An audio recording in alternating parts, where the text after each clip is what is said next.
Ici, c'est la Fondation Vasarely qui a été créée en 1971 et Victor Vasarely a voulu construire cet édifice pour permettre justement d'avoir accès à la culture de tous. Il estimait que la culture doit être accessible à tous, démocratisée et pas seulement réservée à une certaine élite. Il avait réuni ici toute une synthèse de ses œuvres, étant donné qu'il avait dans les 70 ans quand la fondation a été achevée. Nous sommes dans la salle du folklore planétaire. Il se trouve des œuvres justement qui jouent sous la couleur, les formes interchangeables, c'est-à-dire que chacun pourra refaire ces mêmes tableaux à sa façon. Et nous rentrons dans la salle des Végas, c'est-à-dire les salles planétaires.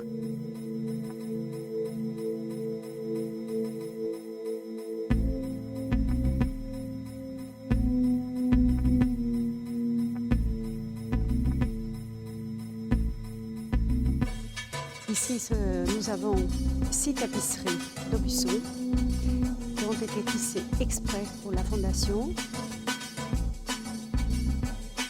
J'ai rencontré Victor Vasarely car je suis hongroise comme lui et on a eu plusieurs rencontres pendant quelques années. Puis j'ai exercé mon métier, j'ai comme formation la médecine. Et c'est à la demande du ministère de la Culture hongroise qui m'a demandé d'être chargée de mission lors de l'année de la Hongrie ici en France. À cette époque, quelques membres du conseil d'administration m'ont demandé de m'occuper de la fondation à titre bénévole. Par un bénévolat, simple bénévolat, j'ai fini par y rester et m'occuper à l'heure actuelle de tout ce qui est administratif, la direction administrative de la fondation.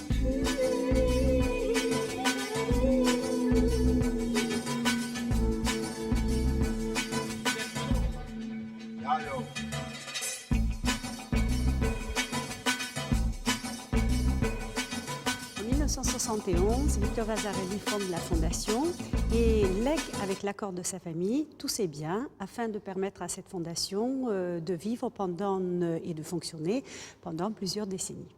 Et puis au cours des années et de mauvaise gestion, malversation, il s'est avéré que plus de 700 tableaux, ils ont disparu et ces tableaux qui devaient faire vivre justement la fondation. Voilà pourquoi et d'où les nombreux problèmes qu'on rencontre à l'heure actuelle pour faire fonctionner cet immense établissement. C'est les entrées, c'est les ateliers scolaires des adultes qui nous permettent de faire fonctionner l'établissement. On n'est plus à la Fondation Vasarely et je tenais à vous amener à l'église Saint-Louis, l'église avec laquelle nous sommes en partenariat à l'heure actuelle car on désirait déposer chez nous 2 tableaux commandés par l'église de Charenton-le-Pont. Et ces tableaux, nous avons estimé qu'on pouvait faire don et les déposer à l'église Saint-Louis, et qui est une église des prêtres ouvriers. L'église va être achevée.